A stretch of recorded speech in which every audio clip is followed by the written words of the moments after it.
This week we are going to discuss about a scheme called Standup India scheme. This is a scheme exclusively designed for scheduled caste, scheduled tribe or women entrepreneurs. Any women, irrespective of their caste, if they are an entrepreneur, they can also apply for this scheme. This scheme eligibility criteria is as follows. Number one, you have to be above 18 years, and the project which you are going to start has to be a greenfield project, they say. It should be a new venture by the entrepreneur.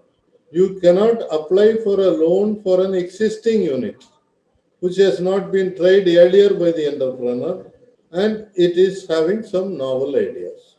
It can be on manufacturing sector, it can be services sector, allied agriculture activity, dairy, goatry, poultry, or processing of agriculture products. All that can be considered as an allied agriculture activity.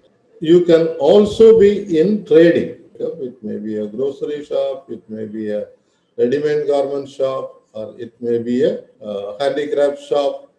Whatever you trade, you have to be knowledgeable on that. Suppose as an individual you find it difficult to start an unit and you want to do it as a partnership. If it is considered under SC, 51% of the shareholders should be from the scheduled caste. If it is for ST, 51% of the shareholders should be scheduled tribe, and if it is for a women unit, 51% of the unit should be women. So 49% can be men also. So these are the criteria under which the eligibility criteria is decided. One another important thing is that you should not be an already existing defaulter. If you have taken an education loan or some other loan and you are not repaid and you are considered as a defaulter, then you will not be eligible for the Standup India scheme. So this is very important. Any loan you take, it is people's money, it has to be repaid. How much loan you can get is 85% of the project cost. It can be from 10 lakhs to 100 lakhs. Depending on your project, 85% of the cost of the project will be given by the bank or any financial institution. Public sector banks, private sector banks, they all can sanction this loan. And 15% of the project cost has to be met by you. So, minimum contribution from your side as an entrepreneur is 15%.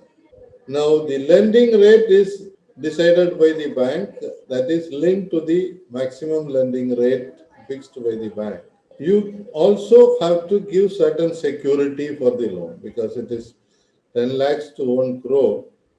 So, for that, either you will have to give a collateral security in the form of land, building, or there is a scheme for credit guarantee scheme for Stand-up India loans. Under that scheme, you can take a policy and then you will have to periodically keep paying towards that policy under that credit guarantee scheme. The loan has to be repaid in 7 years with an initial moratorium period of 18 months. Moratorium means for 18 months you don't have to repay the loan, but you will have to service the interest. Then only the repayment period starts, and that will be 7 years of repayments, 84 months. And this loan scheme is available in every bank, in every branch. And the target given to them is that every bank branch in the country has to give at least one loan under this scheme every year. So they may not be giving lot many loans, but minimum one loan they have to give. So this is the scheme eligibility and procedure to apply for the loan.